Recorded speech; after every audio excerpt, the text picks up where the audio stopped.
नमस्कार, देवभूमि देख रहे हैं आप और मैं आपके साथ तरन्नुम जहां शेख। बुलेटिन की शुरुआत करते हैं खबर देहरादून से। देहरादून में एकल महिला स्वरोजगार योजना शुरू किया गया। मुख्यमंत्री पुष्कर सिंह धामी ने इसका शुभारंभ किया। अकेले जीवन जी रही महिलाओं को मिलेगा लाभ। योजना में 75% तक सब्सिडी का ऐलान किया गया है। स्वरोजगार के नए अवसर भी मिलेंगे। सीएम धामी ने कहा पहले चरण में 2 लाख तक की सहायता दी जाएगी। तो देहरादून में एकल महिला स्वरोजगार योजना का शुभारंभ सीएम धामी की तरफ से किया गया, जिसको लेकर मुख्यमंत्री पुष्कर सिंह धामी ने कहा कि हमने एकल महिला स्वरोजगार योजना की शुरुआत की है और इस योजना के जरिए हम पहले चरण में 2 लाख तक की सहायता राशि दे रहे हैं, जिसमें 75% सब्सिडी है। इससे उन सभी महिलाओं को जो किसी भी कारण अकेले जीवन जी रही है, उनको आर्थिक रूप से मजबूत होने का अवसर मिलेगा। और हम इस योजना को आगे बढ़ाएंगे और हमने उद्यमिता को बढ़ावा देने और महिलाओं को आत्मनिर्भर बनाने के लिए राज्य में एकल महिला स्वरोजगार कार्यक्रम शुरू किया है।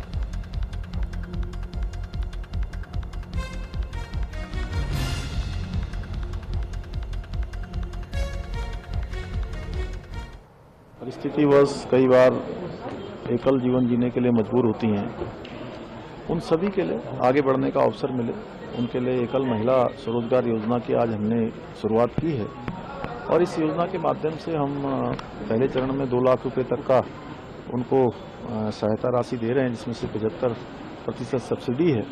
और इससे हमारी उन सभी महिलाओं को जो विधवा हैं, परित्यक्ता हैं या किसी भी कारण से अकेले जीवन जी रही हैं, तो उन सभी को अपना रोजगार करने का, सशक्तिकरण का, सशक्त होने का, आर्थिक रूप से मजबूत होने का अवसर मिलेगा, प्रोत्साहन मिलेगा। हम इस योजना को आगे भी बढ़ाएंगे और इस योजना के परिणामों के बाद इसको और विस्तारित भी करेंगे। उत्तराखंड की राजनीति में फिर बयानबाजी तेज हो चुका है। सीएम पुष्कर सिंह धामी का विपक्ष पर हमला। वोट बैंक के लिए पहचान से समझौता। सीएम की तरफ से कहा गया सांस्कृतिक पहचान से समझौता नहीं करेंगे। सीएम धामी ने कहा सरकार सख्ती बरतने को तैयार है। सीएम धामी ने हालिया घटनाओं का जिक्र किया है और उत्तराखंड की राजनीति में एक बार फिर से बयानबाजी का दौर देखने को मिल रहा है, जहां मुख्यमंत्री पुष्कर सिंह धामी ने विपक्ष पर निशाना साधते हुए कहा कि वोट बैंक की राजनीति के लिए देवभूमि की मूल पहचान से समझौता किया जा रहा है।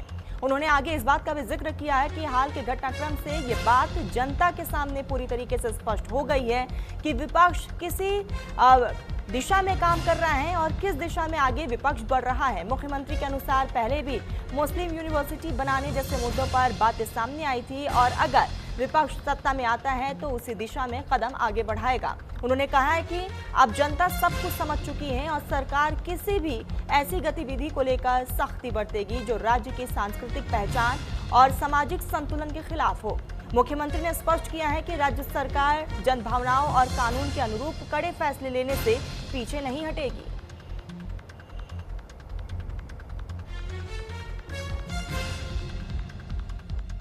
सामने आया है, ये बिल्कुल स्पष्ट हो गया है। ये मुस्लिम यूनिवर्सिटी बनाने की जो बात करते थे उस समय, अगर सरकार में आते तो ये उस प्रकार से उस दिशा में आगे बढ़ते।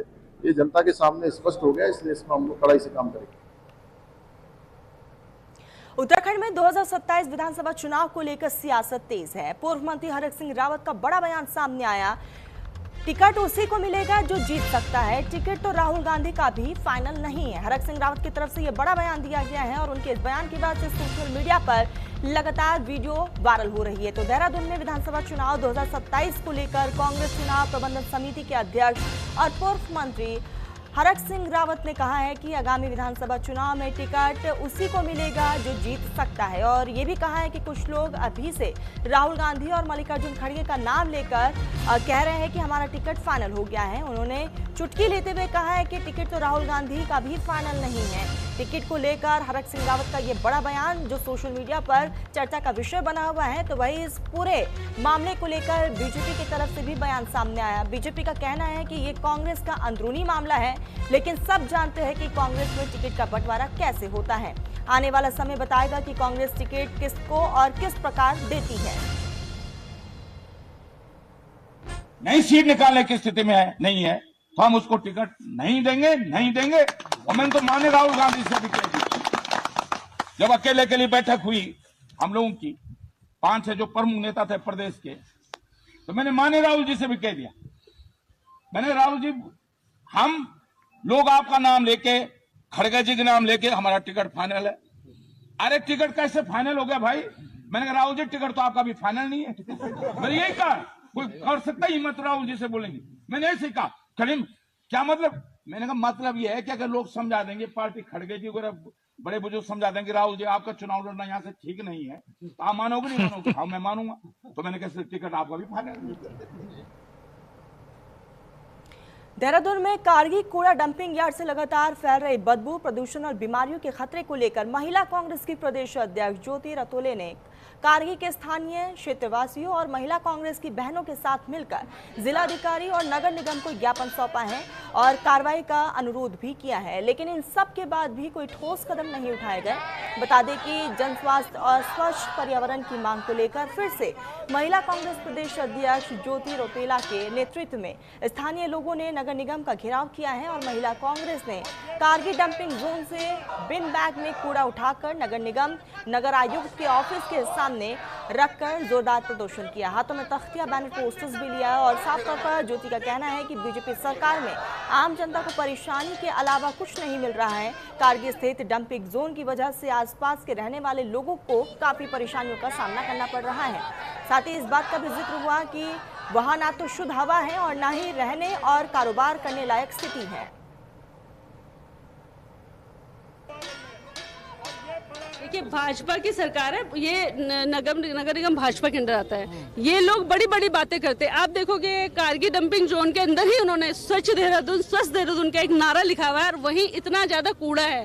पूरे शहर में अगर आप घूम लोगे, आज एक टीम वहाँ पूरी घूम लेगी तो आपको देखेगा कि पूरे शहर में जगह जगह पे कूड़े का ढेर लगा हुआ है। नगर निगम काम नहीं कर रहा है, सरकार इस पे कोई एक्शन नहीं ले रही और हम लोग अगर ये इस पे एक्शन नहीं लेंगे तो हम लोग कारगिल डंपिंग जोन के सामने जो नेशनल हाईवे है वहाँ बैठ के हाईवे जाम करेंगे और जब तक वहाँ से वो डंपिंग जोन नहीं हटाया जाएगा, उसका सही तरीके से उन्होंने उसको शिफ्ट नहीं करा, तब तक हम इस लड़ाई को लड़ते रहेंगे। देहरादून में कारगिल क्षेत्र में कूड़ा ट्रांसफर स्टेशन को लेकर चल रहे विरोध प्रदर्शन पर नगर निगम प्रशासन ने स्थिति साफ की है। नगर निगम के सीएमओ अविनाश खन्ना ने बताया है कि जिस यहां पर ट्रांसफॉर्मेशन स्टेशन को लेकर लोग आक्रोश जाहिर कर रहे हैं वो पहले स्मार्ट सिटी परियोजना के तहत सौंपा जा चुका है और इस कार्य के लिए स्मार्ट सिटी का एक कंपनी के साथ एग्रीमेंट भी है। उन्होंने कहा है कि मैकेनाइज्ड ट्रांसफर स्टेशन को खाली कराने की जिम्मेदारी संबंधित कंपनी की है, जबकि नगर निगम के सुपरवाइजर भी लगातार निगरानी में लगे हुए हैं। सीएमओ के अनुसार कंपनी की मशीनों के बार बार खराब होने की शिकायतें मिल रही हैं, जिस पर कार्रवाई करते हुए नोटिस भी जारी किया गया है। अगर कंपनी समय रहते सुधार नहीं करती है तो उसे हटाने की प्रक्रिया भी शुरू की जाएगी।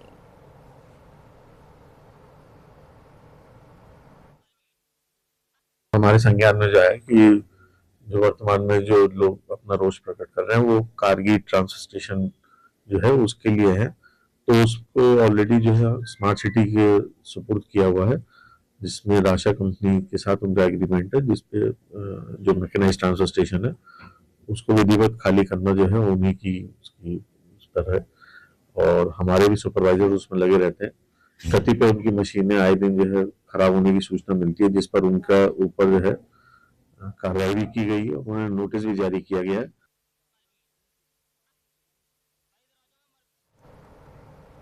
तो वही अल्मोड़ा में सोबन सिंह जीना विश्वविद्यालय के छात्रों ने परिसर खुलने के पहले दिन ही विश्वविद्यालय प्रशासन का पुतला फूंक डाला। छात्रों का आरोप है कि लगातार विश्वविद्यालय से छात्रों की समस्याओं के समाधान की मांग की जा रही है, लेकिन अभी तक उनके समस्या के समाधान के लिए कोई ठोस कदम नहीं उठाए गए, लेकिन विश्वविद्यालय अनदेखी भी कर रहा है। छात्रों ने यह भी कहा है कि पुतला दहन के जरिए विश्वविद्यालय को चेताने का कार्य किया गया है और अगर विश्वविद्यालय ने छात्रों की समस्याओं का समाधान नहीं किया तो छात्र आने वाले समय में उग्र आंदोलन को मजबूर होंगे, जिसकी सारी जिम्मेदारी विश्वविद्यालय प्रशासन की होगी।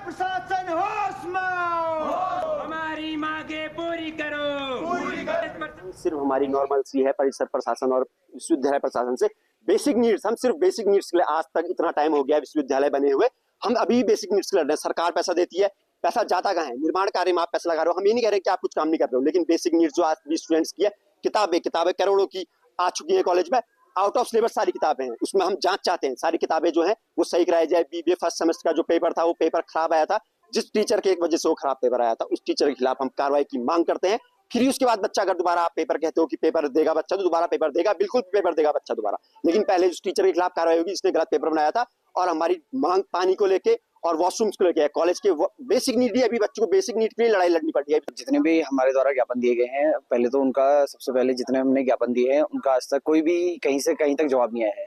दूसरा, हमने जो हाल ही में इनका BBA फर्स्ट सेम वालों का पेपर हुआ था, उस पेपर में गड़बड़ी के लेकर उनके छात्रों को विश्वविद्यालय प्रशासन को हमने ज्ञापन सौंपा, उस पर भी कोई कार्रवाई नहीं की है। मतलब हमारी बातें सुनी नहीं जा रही है, कितने निर्माण कार्य हो रहे हैं, कितने क्या हो रहे हैं, मतलब सब में भ्रष्टाचार, सब में घोटाला हो रहा है। हमारी मांगे कहीं से कहीं तक नहीं सुनी जा रही है, ना ही छात्र छात्राओं के हितों में कोई बात नहीं हो रही है।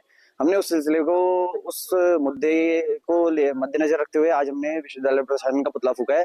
और इसमें जल्द से जल्द, अगर हमारी मांगे अभी भी नहीं सुनी जाती हैं, तो उसमें जल्द से जल्द एक उग्र आंदोलन होगा, जिसका संपूर्ण बाध्य विश्वविद्यालय प्रशासन है। देखिए, आज हमारे द्वारा विश्वविद्यालय प्रशासन और परिसर प्रशासन का आज परिसर में पुतला फूका गया। बहुत दिन पूर्व हमारे द्वारा जितने भी विश्वविद्यालय प्रशासन को ज्ञापन दिए गए हैं, विश्वविद्यालय प्रशासन ने अभी तक उसमें कोई कार्रवाई नहीं की है। चाहे वो पुस्तकालय, लाइब्रेरी में पुस्तकालय हो, या हमारे क्या नाम है कॉलेज में वॉशरूम की जो जंजर हालत हुई है उसको सुधारीकरण लेकर हो, या क्या नाम है जो कॉलेज में अभी तक निर्माण कार्य हुए हैं उसमें क्या नाम है विश्वविद्यालय प्रशासन द्वारा पैसा तो ऊपर से पास हो जाता है, लेकिन नीचे जो भ्रष्टाचार उस कामों में चल रहा है उस पर एक निष्पक्ष जांच हो और क्या नाम है उसकी क्या नाम है क्वालिटी की जांच हो। उत्तराखंड डिप्लोमा इंजीनियर्स महासंघ अल्मोड़ा ने अपनी मांगों को लेकर प्रदर्शन किया है, जहां पर मांगे पूरी ना होने पर उन्होंने आंदोलन की चेतावनी भी दी। और इसी दौरान सैकड़ों की संख्या में एकत्रित इंजीनियर्स ने कहा कि लंबे समय से वो अपनी 27 सूत्री मांगों को लेकर ज्ञापन दे रहे हैं, लेकिन लगातार उनकी मांगों की अनसुनी हो रही है। उन्होंने आगे ये भी कहा है कि अब भी सरकार ने उनकी मांगे पूरी नहीं की तो वो आंदोलन को मजबूर होंगे। शासन स्तर पे कहीं भी इसकी सुनवाई नहीं हुई, किसी भी मांग को पे ऐसी कोई कार्रवाई नहीं जिससे कि संघ संतुष्ट हो सकता। तो अंत में मजबूर होकर संघ को अपना एक लंबा कार्यक्रम देना पड़ा है। इसमें अलग अलग चरणों पे संघ द्वारा कार्यक्रम, महासंघ द्वारा कार्यक्रम किया जा रहा है। महासंघ के जितने भी घटक संघ है सभी इसमें शामिल है। और जो 27 सूत्री मांग है इसके मनवाने के लिए, अपनी मांगों को मनवाने के लिए हमने गेट मीटिंग्स की, अलग अलग खंडों में बैठक की, इसके बाद यहाँ पे धरना दे रहे हैं। इसके पश्चात हम जिलाधिकारी महोदय के माध्यम से मुख्यमंत्री जी को ज्ञापन भी देंगे। तो इस तरह से हम लगातार अपनी मांगों पे शासन से लगे हुए हैं कि हमारी मांगों पे सुनवाई हो। आज उत्तराखंड डिप्लोमा इंजीनियर्स महासंघ के प्रांतीय नेतृत्व के आह्वान पर हम लोग यहाँ पे सत्य सदन अल्मोड़ा में आंदोलनरत हैं, जिसमें हम आज जनपद की बैठक कर रहे हैं। प्रांतीय नेतृत्व द्वारा बार बार सरकार से जो हमारी 27 सूत्रीय मांग थी उसके लिए परस्यू किया जा रहा था, परंतु सरकार द्वारा एक भी मांग हमारी पूरी नहीं की गई, जिससे हमारे सदस्यों में बहुत आक्रोश है। हमारे जो घटक संघ हैं और हमारा जो महासंघ है पूरा आक्रोश में है। हम उत्तराखंड डिप्लोमा इंजीनियर्स महासंघ के प्रांतीय कार्यकारिणी के आह्वान पर हम आज 27 सूत्री जो मांगों की है, सरकार ने हमें धोखा दिया है और हमारी मांगों को अभी तक मांगा गया है। उसी के सिलसिले में हम जनपद अल्मोड़ा और सारे डिस्ट्रिक्टों में ये धरना प्रदर्शन जारी है। आज 10 तारीख में हम लोग, हमारे जो सदस्य है काफी आक्रोशित है। आज तक हमारी मांगे मानी नहीं गई है और इतना आक्रोशित है कि हम सारा अपना काम धाम छोड़ के इस अपनी मांगों को पूर्ण मनवाने के लिए अपने प्रांतीय कार्यकारिणी को पूरा सहयोग देंगे। लोहाघाट के गंगनौला गांव में मानसिक रूप से कमजोर एक व्यक्ति ने पुलिसकर्मी पर धारदार हथियार से हमला कर दिया है, जिससे पुलिसकर्मी गंभीर रूप से घायल हो गया। बताया जा रहा है कि पुलिस को डायल 112 के जरिए सूचना मिली कि गंगनौला गांव के पंचायत घर में कई दिनों से मानसिक रूप से कमजोर एक व्यक्ति बंद है। कई बार कहने पर भी कमरा नहीं खोल रहा है, ग्रामीणों को जान से मारने की धमकी भी दे रहा है। सूचना पर लोहाघाट पुलिस थाने से हेड कांस्टेबल गांव पहुंचे, जिसके बाद उन्होंने व्यक्ति से कमरा खोलने के लिए कहा। घंटों के बाद भी कमरा नहीं खोलने पर पुलिस ने दरवाजा तोड़ दिया।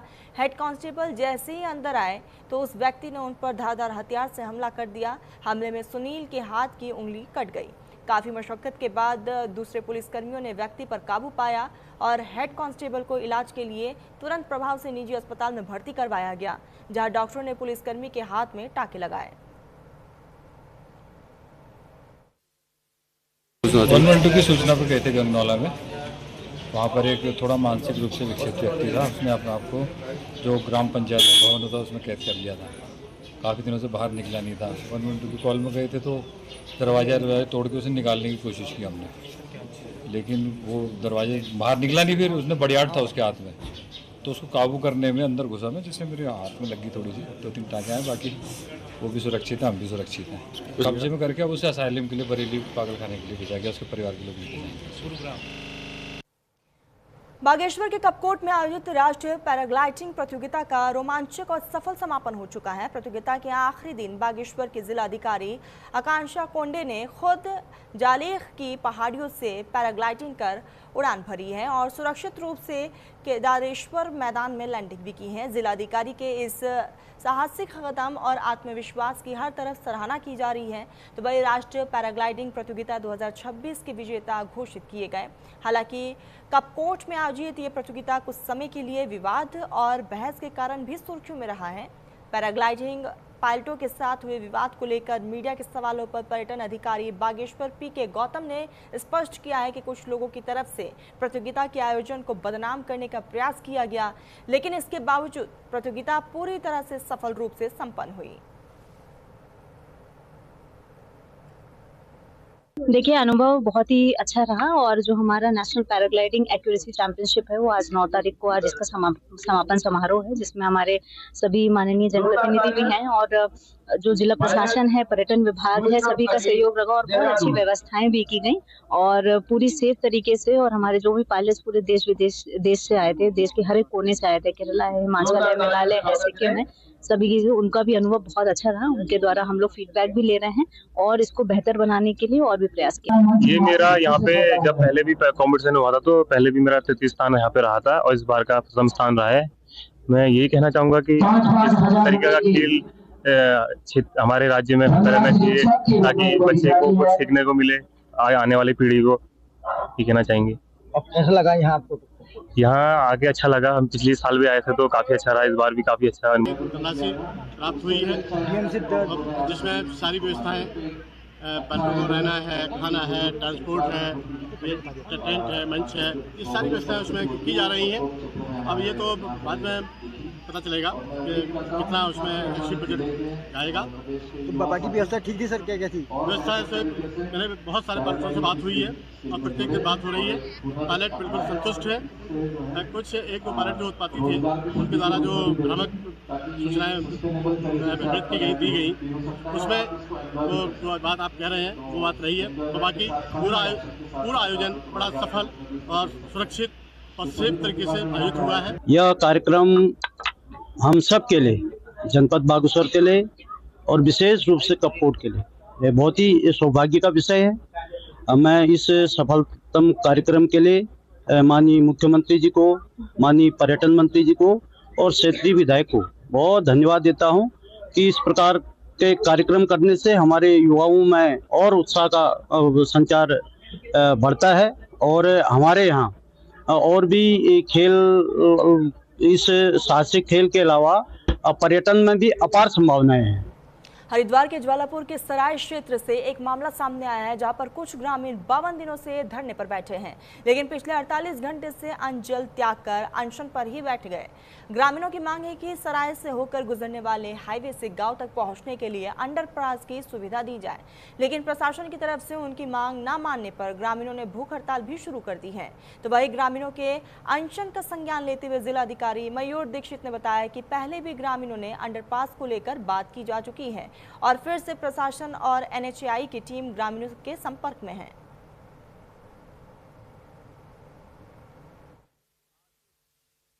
और मांग हमारी अंडरपास को लेकर के है कि जो शासन के लोग और प्रशासन के लोग हमारी समस्या सुनने के लिए तैयार नहीं है। हम तो इनसे हाथ जोड़ के विनती रिक्वेस्ट कर रहे कि साहब हमें तो इतना सा रास्ता दे दो कि हमारी कनेक्टिविटी जुड़ी रहे। बस इतनी डिमांड है हमारी, इससे ज़्यादा हमारी कोई मांग नहीं है। हम तो ये कह रहे हैं कि हमारे बच्चे भी हैं, हमारी लेडीज़ भी हैं, वो कैसे स्कूल जाएंगे बच्चे रात में, बच्चों की या बूढ़ों की या बुजुर्गों की या लेडीज़ की क्रिटिकल कंडीशन अगर नाइट में होती है और उसके साथ कोई हादसा होता है तो उसका जिम्मेदार कौन होगा? शासन के लोग या प्रशासन के लोग या NH के लोग होंगे। संज्ञान में ये मामला आया है कि सराय में अंडरपास की मांग है। पहले भी वो लोग आए थे, उनका प्रतिनिधिमंडल जनसुनवाई में भी आया था, उनको सारी वस्तुस्थिति से अवगत करा दिया गया है। लगातार हमारी टीम उनसे वार्ता कर रही है। आज भी हमारी टीम वहाँ जाएगी, प्रशासन की और NHA और उनको अवगत कराएगी। लोहाघाट के राजकीय पॉलिटेक्निक में प्रैक्टिकल के दौरान एसीटल क्लोराइड केमिकल की बोतल के फूटने से निकली गंध से 7 छात्राएं और एक शिक्षक गंभीर रूप से बीमार हो गई, जिनको आनन फानन में लोहाघाट उप जिला चिकित्सालय में भर्ती करवाया गया और इसके बाद 5 छात्राओं को अस्पताल से छुट्टी भी दे दी गई।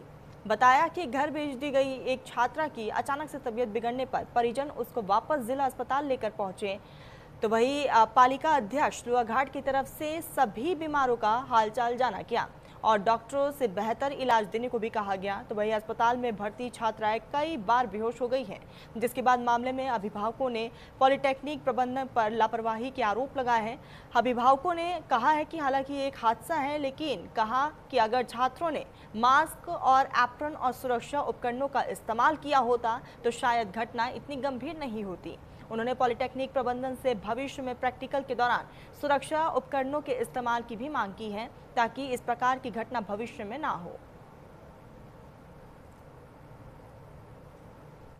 सरकार से मैं अनुरोध भी करूंगा, जैसे कि सरकारी पॉलिटेक्निक है तो उसके लिए इन लोगों ने थोड़ा गहन सोचना चाहिए, विचार करना चाहिए, उन चीज़ों को वो चीज़ें देनी चाहिए। जैसे पूरा एक कपड़ा आता है, गोगल आता है, मास्क आता है, इन चीज़ों को देकर भविष्य में छोटी मोटी चीज़ें होती रहती हैं, उससे वो बड़ा खतरा टल जाएगा। आज जैसे हमारे 8 बच्चे और हमारी मैडम अभी भी बेचारी वो बचाने के उसमें लगी थी, वो बेचारी अभी भी सीरियस हैं।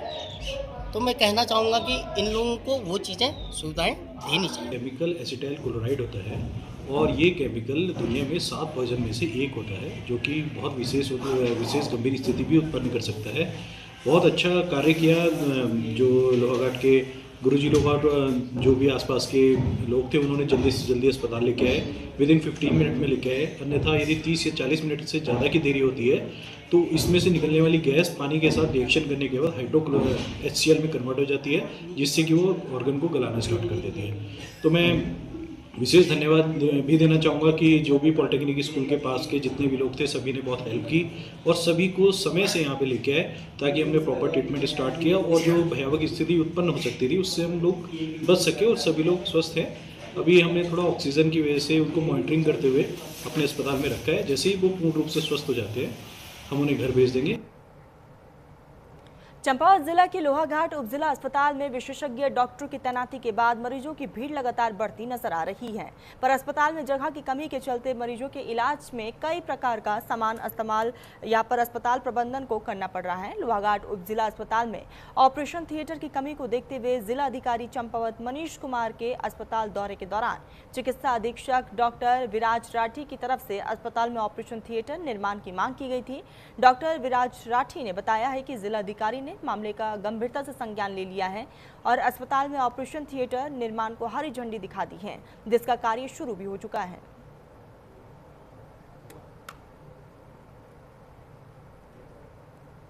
माननीय जिलाधिकारी महोदय एवं माननीय मुख्य चिकित्सा अधिकारी से निवेदन किया गया था कि हमें एक दूसरी ओटी दे दी जाए, ताकि जो सामने यहाँ पे जितनी भी जनता है उसको उसका लाभ मिल सके। क्योंकि हमारे पास एक छोटी ओटी थी, कभी कभी ऐसा भी होता था कि सीजरियन के केस आ जाते थे, वहाँ पे ऑलरेडी ऑर्थो की या फिर आई की या ENT की ओटी चल रही होती थी, तो उस स्थिति में थोड़ी दिक्कतें हो जाती थी। लेकिन अब सब लोगों के प्रयास से मैं विशेष धन्यवाद देना चाहूँगा जिलाधिकारी महोदय और एवं मुख्य चिकित्सा अधिकारी महोदय का। उन्होंने हमारी बात सुनी और जल्दी से जल्दी इसको पूरा किया जाएगा, ताकि सामूहिक जितनी भी जनता है सभी को इसका लाभ मिल सके। फिलहाल देवभूमि में बस इतना ही। आप देखते रहिए न्यूज़ इंडिया।